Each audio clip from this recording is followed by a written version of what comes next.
का जो टॉपिक है हमारा वो बहुत ही अहम है। फौजदारी वकालत में सबसे पहला जो वकील का स्टेप है या जो इन्वेस्टिगेशन का स्टेप है, इस कई लिहाज से ये टॉपिक बड़ा अहम है। वो है रिमांड ऑफ द एक्यूज्ड।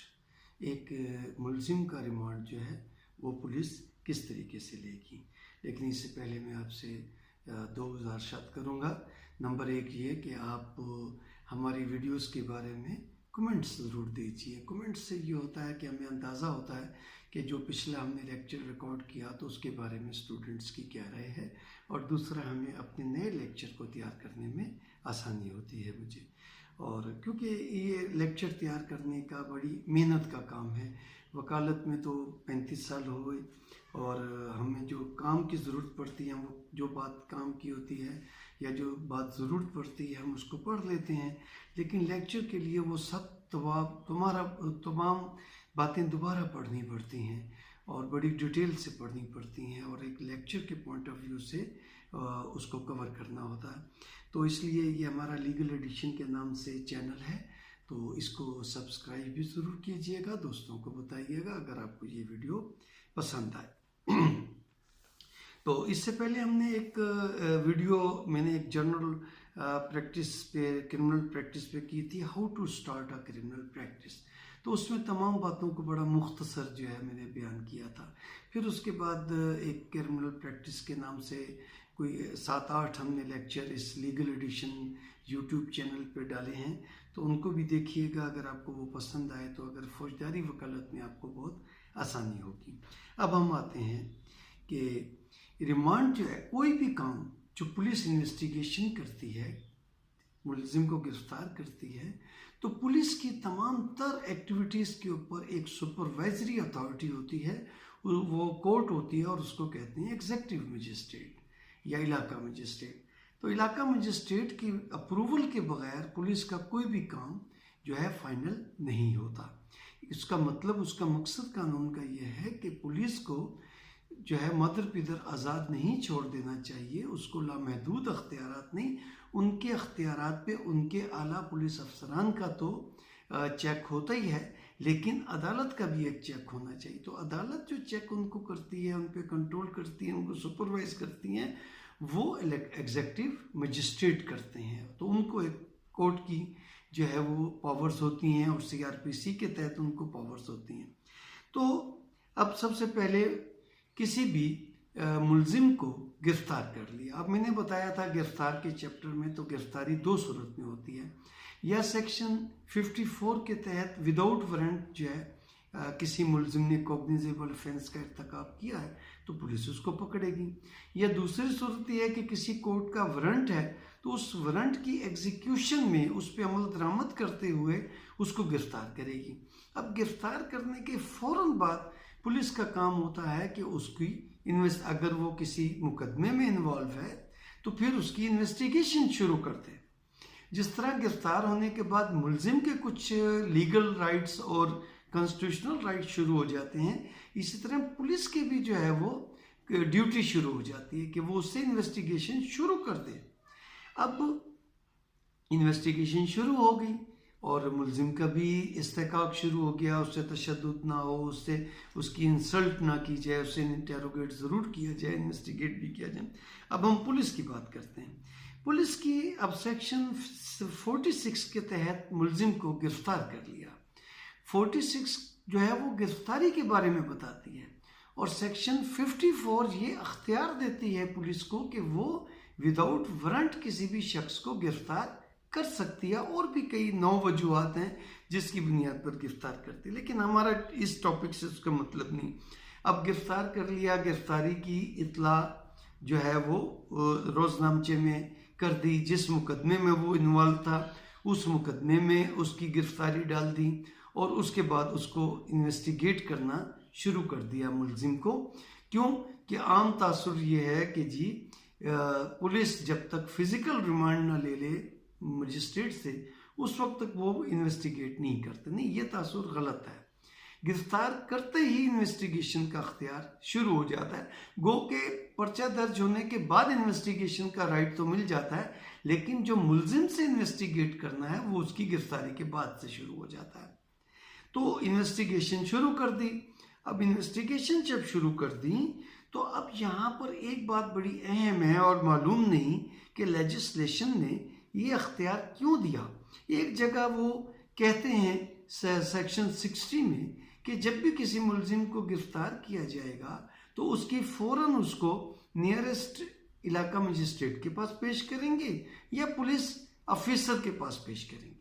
तो कहने का मतलब ये है कि पुलिस को ये अख्तियार नहीं है कि उसको 24 घंटे के अंदर अंदर पेश करना है। गिरफ्तारी के फ़ौरन बाद जो है उसको पेश किया जा सकता है, लेकिन अगर ऐसे सर्कमस्टांसेस हैं कि उसको फौरी तौर पे नहीं पेश किया जा सकता तो फिर कानून 61 सीआरपीसी के तहत कहते हैं कि 24 घंटे के अंदर अंदर आपने उसको एरिया मजिस्ट्रेट के पास पेश करना है, क्योंकि उसकी अरेस्ट को लीगलाइज या उसकी अरेस्ट को जो आगे एक्सटेंशन देने का अख्तियार फिजिकल रिमांड की सूरत में वो एरिया मजिस्ट्रेट को हासिल है।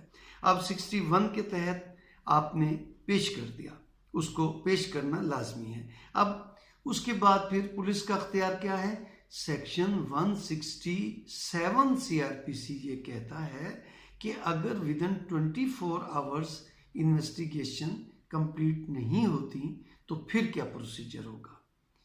कहने का मतलब है कि आपने उसको 24 घंटे के अंदर अंदर उसकी तफ्तीश मुकम्मल नहीं, आपको मज़ीद उसकी हिरासत की ज़रूरत है, तो फिर 167 के तहत अब उसको रिमांड के लिए पेश करेंगे। अब वो उसका जिस्मानी रिमांड, फिजिकल रिमांड मांगेंगे, उसके जिस्म को मांगेंगे कि हमें इसको फिजिकली हमें ये दरकार है ताकि हमने इन्वेस्टिगेट करना है। अब उसके बाद ड्यूटी शुरू हो जाती है मजिस्ट्रेट की। मजिस्ट्रेट की ड्यूटी कैसे शुरू हो जाती है कि उसने देखना ये है कि ये जो फिजिकल रिमांड मांग रहे हैं तो पहले तो ये देखेगा कि इसकी जो गिरफ्तारी की है पुलिस ने वो लीगल है या नहीं है, नंबर 1। नंबर 2 वो ये देखेगा कि पुलिस ने इसको अरेस्ट करने के बाद इसको कोई टॉर्चर तो नहीं किया। तीसरी वो ये बात देखेंगे कि मुलजिम ज़ाती तौर पे पेश हुआ है या नहीं हुआ। अगर मुलजिम को पेश नहीं करते तो उसका फिजिकल रिमांड नहीं मिल सकता, तो उसको फिजिकली पेश करना ज़रूरी है। जब फिर वो मुलजिम फिजिकली जब वो उसके सामने पेश होता है तो फिर मुलजिम से पूछता है मजिस्ट्रेट कि बताओ भाई तुम्हें क्यों गिरफ्तार किया, बताओ तुम्हें कोई इतराज़ तो नहीं, तुम्हें को मारा पीटा तो नहीं, तुमने कुछ कहना तो नहीं। तो अगर वो कोई ऑब्जेक्शंस करता है कि जी पुलिस ने मुझे मारा पीटा है, पुलिस ने मुझसे गलत सलूक किया है, पुलिस ने मुझे इंसल्ट किया है, पुलिस ने मुझे जो है ज़ख्मी किया है, तो फिर मजिस्ट्रेट पहले उसका मेडिकल करवाएगा। अब यहाँ रिमांड के वक्त से और गिरफ्तारी के फ़ौरन बाद से वकील का काम शुरू हो गया। अब वकील थाने तो जाएगा नहीं गिरफ्तारी के बाद। अब वकील का काम कहाँ शुरू होगा? वकील का काम शुरू होगा जब वो मुलजिम को रिमांड के लिए एरिया मजिस्ट्रेट के पास पेश करते हैं। वहाँ पर या आप मुलजिम के वकील के तौर पे पेश होंगे या आप कंप्लेनेंट के वकील के तौर पे पेश होंगे।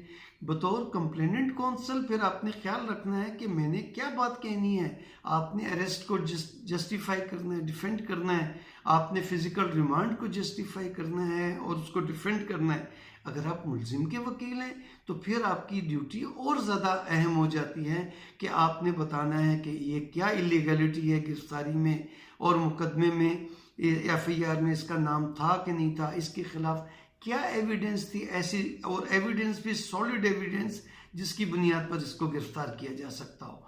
तो आपने फिर कोशिश करनी है कि एक तो मुलजिम डिस्चार्ज हो जाए। पहली कोशिश तो ये होगी कि मुलजिम 63 CRPC के तहत डिस्चार्ज की आप आर्गूमेंट्स करेंगे कि ये बेगुनाह है, इसके खिलाफ कोई एविडेंस नहीं है। दूसरी आपकी कोशिश ये होगी कि अगर मुलजिम को डिस्चार्ज नहीं करते तो उसको मुलजिम को बेल आउट कर सकता है। अगर मुलजिम उसको अख्तियार है अदालत को तो उसकी बेल की कोशिश करेंगे। अगर वो भी नहीं होती कोशिश तो तीसरी कोशिश होगी कि उसको जुडिशियल भिजवा दिया जाए ताकि पुलिस के नरगे से तो वो बच जाए। अगर वो उसके नरगे से भी नहीं तो फिर अगर मजिस्ट्रेट कहता है कि नहीं फिजिकल रिमांड तो देना है, केस के वाक़यात ऐसे हैं, तो फिर डिफेंस काउंसिल की कोशिश होती है कि कम से कम दिनों का रिमांड दिया जाए। अब मैक्सिमम 15 डेज का रिमांड दे सकता है, इससे ज़्यादा का रिमांड नहीं। तो पुलिस की कोशिश ये होती है, कंप्लेनेंट काउंसिल की ये कोशिश होती है कि इकट्ठे 14 दिन का या 15 दिन का रिमांड हो जाए, ताकि मुलजिम को ले जाके खूब उसकी जो है ना कूट फांट की जाए और खूब उस पर टॉर्चर किया जाए। जबकि डिफेंस काउंसिल की कोशिश होती है और एक रीजनेबल मजिस्ट्रेट का ये काम होता है कि वो 1 दिन या 2 दिन से ज़्यादा रिमांड नहीं देता फिजिकल। और कंप्लेंट एक्यूज काउंसिल ये कहता है कि ठीक है जी, आप समझते हैं कि बहुत ही ज़रूरत है इसकी फिजिकल रिमांड की, तो फिर पहले तो काम ये कीजिए कि इसके मेडिकल का ऑर्डर कीजिए, क्योंकि पुलिस इसको ले जाके टॉर्चर करेगी और पता चल जाएगा कि आज दिन तक इसके जिस्म पर कितने निशान थे और ये निशान की ड्यूरेशन कितनी थी। कि पुलिस ने गिरफ्तार किया है 24 घंटे पहले, तो क्या 24 घंटे के अंदर ये ज़रबात आई हैं। और दूसरा जनाब ये कीजिए कि 1 दिन से या 2 दिन से ज़्यादा का रिमांड ना दीजिए।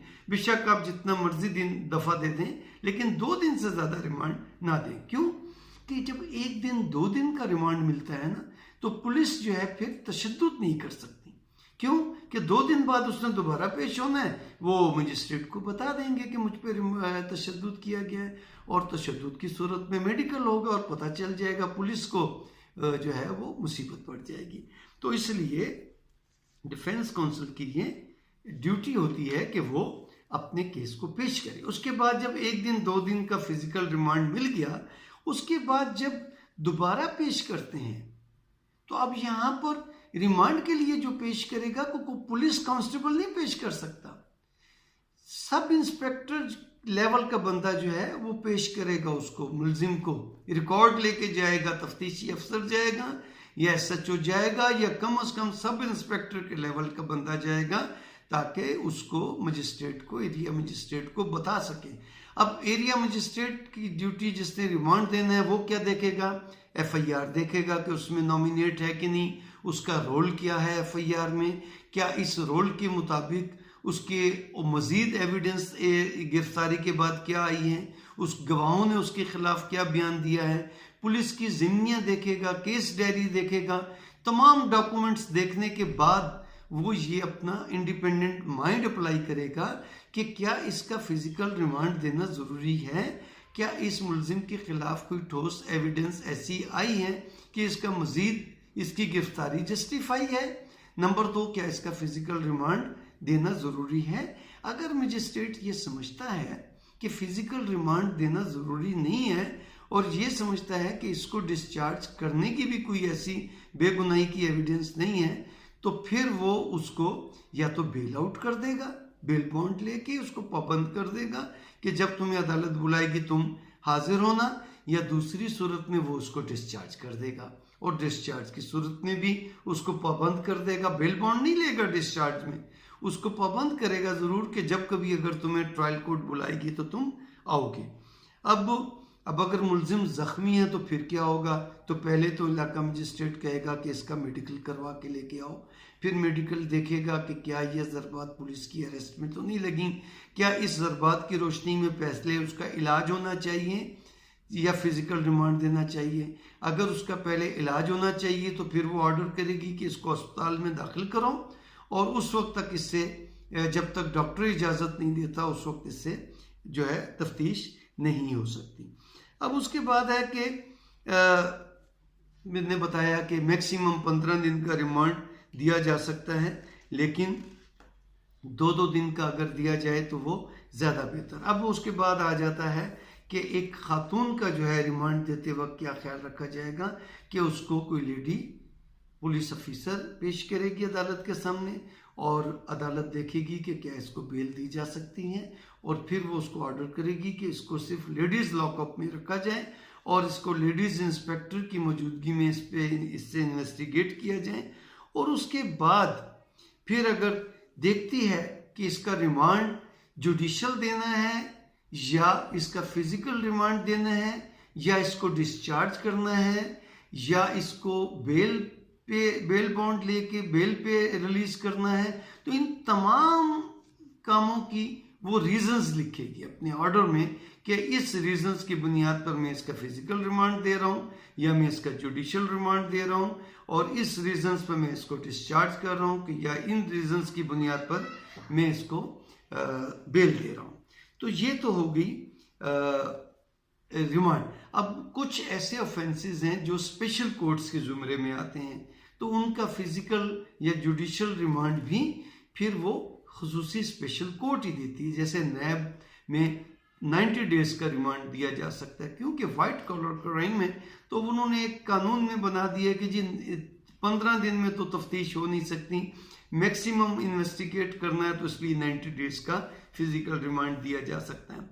एंटी करप्शन कोर्ट है, बैंकिंग ऑफेंसेस कोर्ट है, एफए के ऑफेंसेस हैं, पासपोर्ट के ऑफेंसेस हैं, तो फिर वो स्पेशल जज सेंट्रल या अगर उसकी कोई स्पेशल कोर्ट है तो फिर वो देगी। अगर कोई स्पेशल कोर्ट मेंशन नहीं है तो फिर एरिया मजिस्ट्रेट या सीनियर सिविल जज को स्पेशल पावर्स दी जाती हैं मजिस्ट्रेट्स की, फर्स्ट क्लास या सेक्शन 30 की, तो फिर वो देगा, वरना एरिया मजिस्ट्रेट देगा। अब उसके बाद आ जाती है कि पुलिस रूल्स अप्लाई कौन से होते हैं। तो पुलिस रूल्स 26 सब रूल 26 के मुताबिक उसको रिमांड के लिए पेश करने का अख्तियार है कि विदिन 24 आवर्स एरिया मजिस्ट्रेट के पास पेश किया जाए। अब इसके बाद आ जाता है कि ये तमाम तो हो गई। अब अगर ये एक बात आती है जो मैं अहम आपको बता दूं कि जो बहुत गलत इंटरप्रेट होती हैं कि 15 दिन का रिमांड हो गया, 15 दिन से ज़्यादा पुलिस को फिजिकल रिमांड नहीं दे सकते, तो उसको जुडिशियल मजिस्ट्रेट भेज देता है। उसके बाद फिर अगर मजीद इन्वेस्टिगेशन की ज़रूरत हो तो अब फिर सेक्शन 344 के तहत अदालत को दरख्वास्त देंगे पुलिस इलाका मजिस्ट्रेट को, अगर चालान नहीं आया। अगर चालान आ गया है तो फिर ट्रायल कोर्ट को देंगे दरख्वास्त, तो उसमें ये रीजंस बताएंगे कि जी इसके खिलाफ, मुलजिम के खिलाफ मजीद ऐसी एविडेंस आई है जिसके लिए इसकी इन्वेस्टिगेट होना ज़रूरी है।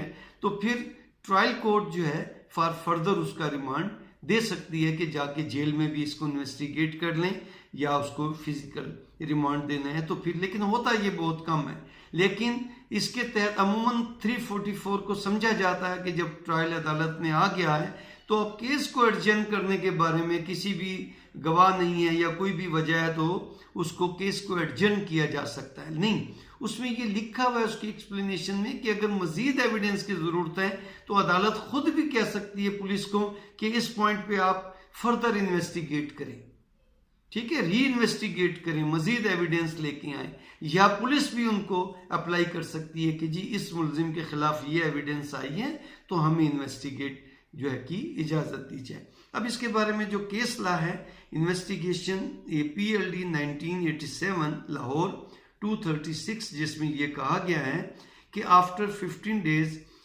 जो रिमांड है वो 344 के तहत एप्लीकेशन दी जाएगी, फिर अदालत देखेगी कि उससे हो सकती है या नहीं। अब एक और अथॉरिटी है जिसमें मुलजिम को पेश नहीं किया गया, आसिफ अली जरदारी केस 2000 MLD 921, उन्होंने कहा कि ये अरेस्ट इलीगल है अगर रिमांड के वक्त, रिमांड इलीगल है अगर मुलजिम को पेश नहीं किया गया। उसके बाद उन्होंने NLR 2005 क्रिमिनल सुप्रीम कोर्ट 121 के high court rules and orders को मद्देनजर रखना चाहिए कि जब भी रिमांड ग्रांट किया जाए। उसके बाद सबसे जो अहम अथॉरिटी है, अब बड़े मायानाज वकील थे, फौजदारी के जज भी बने, सुप्रीम कोर्ट के भी जज बने, जस्टिस मुनीर खान साहब, उनकी एक अथॉरिटी है जब वो हाई कोर्ट के जज थे 1984 पाकिस्तान क्रिमिनल लॉ जर्नल 2588।